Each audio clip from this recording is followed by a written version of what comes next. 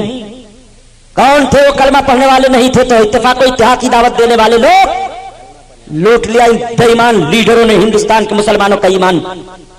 آج جو ہندوستان میں مسلمانوں کو سیاسی طور پر تکلیفوں کا سامنا کرنا پڑ رہا ہے اس کی نشاندہی سن 1919 میں امام احمد رضا خان اعلی حضرت مجدد اعظم نے کر دیا تھا. جب یہی قوم کے لیڈر یہ مسٹر ابوالکلام, یہ مسٹر جناح, یہ مسٹر گاندھی, مولانا محمد علی جوہر, مولانا شوکت علی, عبد الباری فرنگی محلی, عبد الماجد دریابادی, یہ سب کے سب لوگ جب سیاسی پلیٹ فارم پر ایک ہو کر کے اور یہ ذہن و فکر دے رہے تھے کہ ہندوستان سے انگریزوں کو بھگایا جائے تو اعلیٰ حضرت عظیم البرکت ذہن و فکر دے رہے تھے کہ مسلمانوں کو متحد ہو کر کے ہندوستان میں اسلامی دشمن جتنی طاقتیں ہیں سب کا مقابلہ کیا جائے ورنہ ایک طاقت کا مقابلہ کر کے بھگا دیا جائے گا. کل یہی دوسری طاقت ہمارے لیے سوانح روح بن جائے گی اور مسلمانوں کا قتل عام ہوگا بھارت کی سرزمین پر. وہی آج ہو رہا ہے جو امام احمد رضا خان نے سن 1919 میں کہہ دیا تھا. نعرہ تکبیر, نعرہ رسالت, مسلک اعلی حضرت علماء اہل سنت, جشن امام احمد رضا. اعلی حضرت عظیم البرکت نے سیاسی پلیٹ فارم کی جو تجویزیں رکھی تھی ان تجویزوں پر خدا کی قسم اگر اس وقت کے یہ بکاؤ لوگ گاندھی کے پیچھے چلنے والے لوگ نہ بکے ہوتے تو ہندوستان کا مسلمان آج اس طرح سے روتا اور بلکتا ہوا نہ دکھائی دیتا. لوٹ لیا بے ایمانوں نے ہندوستان کے مسلمانوں کی آبرو. آج تمہیں ہندوستان کے مشرکوں کے سامنے پسپا ہونا پڑ رہا ہے. سن 1918 میں سوراج قائم کرنے کے لیے پلان بنا تھا جو آج رام راج لانے کا قانون دیا جا رہا ہے. یہ سن 1918 میں پلان بنایا گیا تھا, آج کا پلان نہیں ہے. آپ کو معلوم ہے آج خوشی کا معاملہ جب آتا ہے تو 3 سے 2 کا ملزم اتنا سخت قرار نہیں دیا جاتا ہے. اگر کسی کے ہاتھ سے کسی گائے کی جان چلی گئی جو سزا اس کو دی جاتی ہے. معلوم ہے کیسے یہ پلان بنا تھا. اعلی حضرت عظیم البرکت اپنے زمینداری کے گاؤں بدائن شریف کے قریب کرتولی میں تھے. وہاں پہنچ گئے تھے لوگ فتویٰ پوچھنے کے لیے. مولانا صاحب آپ کیا کہتے ہیں ہندوستان میں گائے کی قربانی واجب ہے, ضروری ہے؟ کیا ضروری ہے یہاں گائے کی قربانی کی جائے؟ اعلی حضرت عظیم البرکت نے بھانپ لیا. سرکار اعلی حضرت عظیم البرکت نے ارشاد فرمایا یہ تو مسلمانوں پر بڑا زبردست حملہ ہے. یہ مسئلہ نہیں پوچھا جا رہا ہے, یہ حملہ کیا جا رہا ہے. بڑے بڑے لوگوں کے قلم چوک گئے تھے. اعلی حضرت نے فوراً لکھا شاعر اسلام ہے, اسلامی پہچان ہے اور واجب کا مسئلہ پوچھ رہے ہو. مسلمانوں کی معیشت پر حملہ ہے. گاؤں کے ذبیحے کی پابندی نہیں ہے, مسلمانوں کو ذبح کر ڈالنا ہے. لوگ نہیں مانے. اعلی حضرت کا فتویٰ الگ رکھ دیا گیا, بکاؤ لوگوں کا فتویٰ الگ ہوا اور ہندو مسلم اتحاد کمیٹی بنا کر کے یہ قانون پاس کر دیا گیا.